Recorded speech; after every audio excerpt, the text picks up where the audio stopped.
बिस्मिल्लाहिर्रहमानिर्रहीम। अस्सलाम वालेकुम डियर स्टूडेंट्स। आज हम जो हमारा टॉपिक है वो है bank reconciliation statement.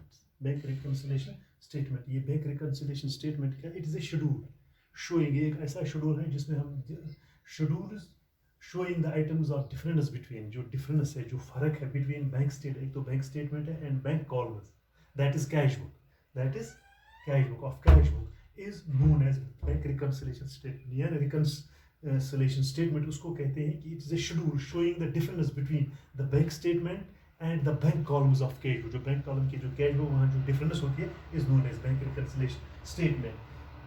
Generally, bank reconciliation statement is a mechanism, ये ऐसा mechanism है through which reasons for the difference, there are the reasons, why are the reasons between the cash book balance and the bank statement। जो cash book balance और जो bank statement है can be determined and reconciled।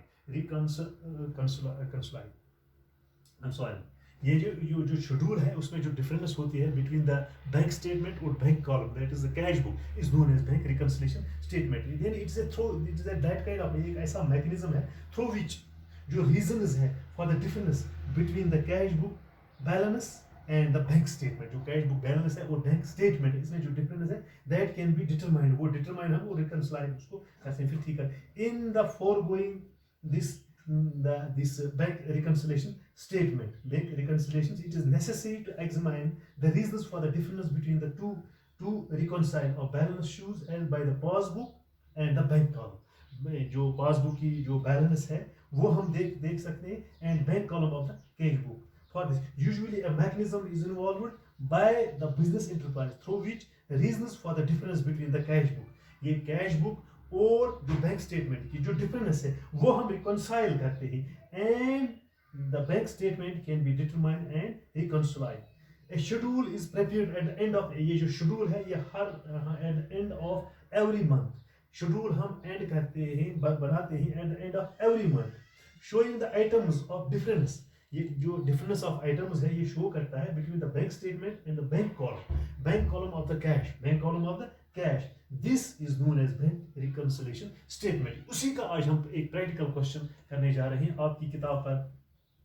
जो जो ये इसका हम किस तरह से ये बैंक रिकन्सिलेशन स्टेटमेंट बना सकते हैं, आपके बुक में जो इसका प्रैक्टिकल क्वेश्चन है वो है page number 3.265। 3.265 prepare a bank reconciliation statement, from the following entries, that is debit balance, favorable balance as per cash book is given। वो क्या है, bank as per cash book on this 31st October 2011 को वो क्या है balance, वो है ₹48,000। checks drawn but not presented, checks drawn but not present। रुचि ₹6,000, नेहा ये 36,000। checks paid in the bank but not credited, cheque bank में हुई है पेड लेकिन क्रेडिट नहीं हुए, दैट इज मधु ₹1900 और Shashank ₹3,300।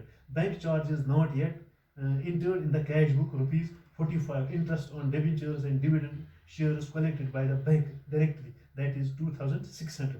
life insurance premium paid by the bank according to these the standing orders, वो है 12,000। तो हम किस तरह से bank reconciliation statement, that means इसको हम ऊपर लिखेंगे bank reconciliation statement, bank reconciliation statement, ठीक है। ये इस तरह से इसका ये जो प्रोफार्मा है वो ये है, पहला है particulars,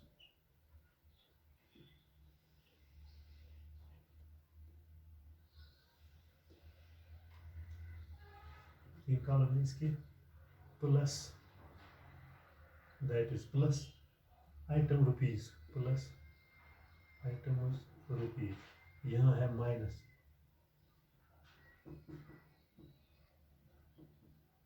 that is items rupees. यहाँ पर है रुचि माइनस ₹6,000, नेहा माइनस ₹36,000। ये चेक्स जो हुए हैं नॉट क्रेडिटेड, दैट इज मधु ₹-1900 और शशांक माइनस रुपीज़ 3,300। तो अब हम ये किस तरह से इनमें ये जो बनाएंगे, ये जो हमारी बैलेंस है as per cash book 31 October 2011 को 2011 को, वो हम इसमें किस तरह से लिख सकते हैं, balance as per cash book, balance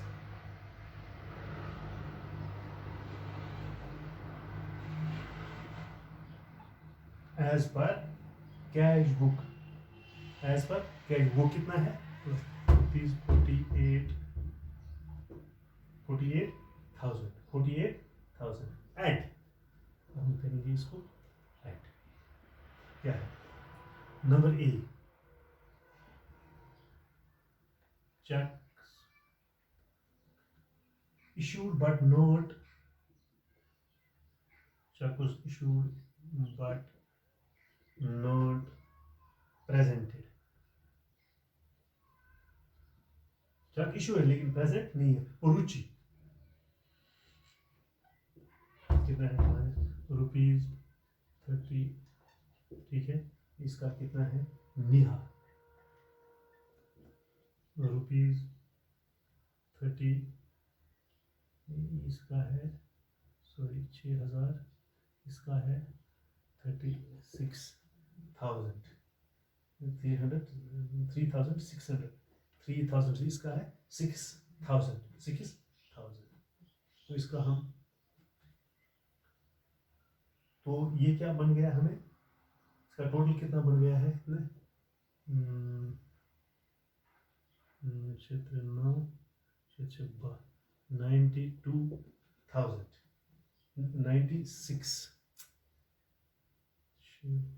सिफर सिफर, ये कितना है 6,000 एंड 3,600, 6,000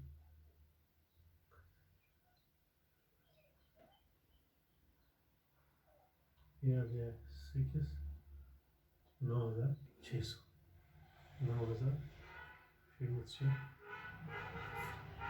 क्षेत्र की 9,600। तो अब बी हमें इंटर कितना बन गया है, interest and dividend,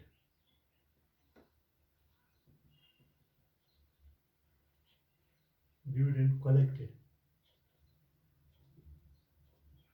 by bank, वो है 2,600, ऐड हो जाएगा और दूसरा हो जाएगा माइनस, लेस हम क्या करेंगे, cheques deposit but not credited, cheques ये इशूड था, checks deposited but yet not credited, वो क्या है, मधु रुपीज माइनस रुपीज 1,900, इसके बाद है दूसरी कौन है, शशांक वो कितना है, रुपीज 3,300, तो ये कितना बन गया 5,200, इसका जो टोटल करेंगे, तो बैंक चार्जेस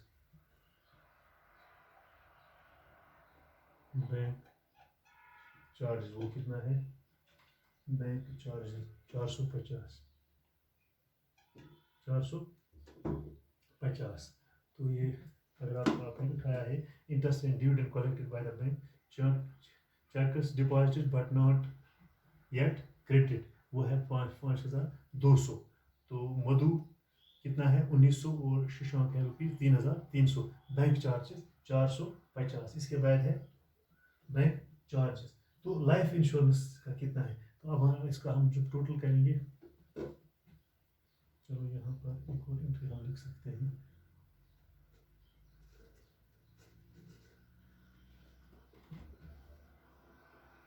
ये था बी, और सी क्या है, लाइफ इंश्योरेंस, लाइफ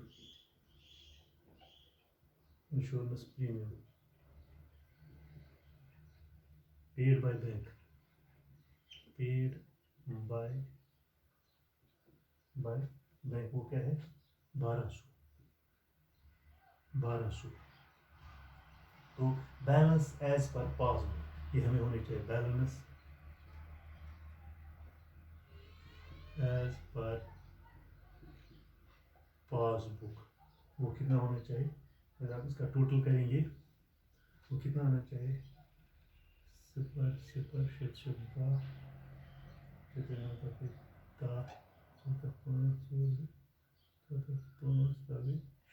6,200।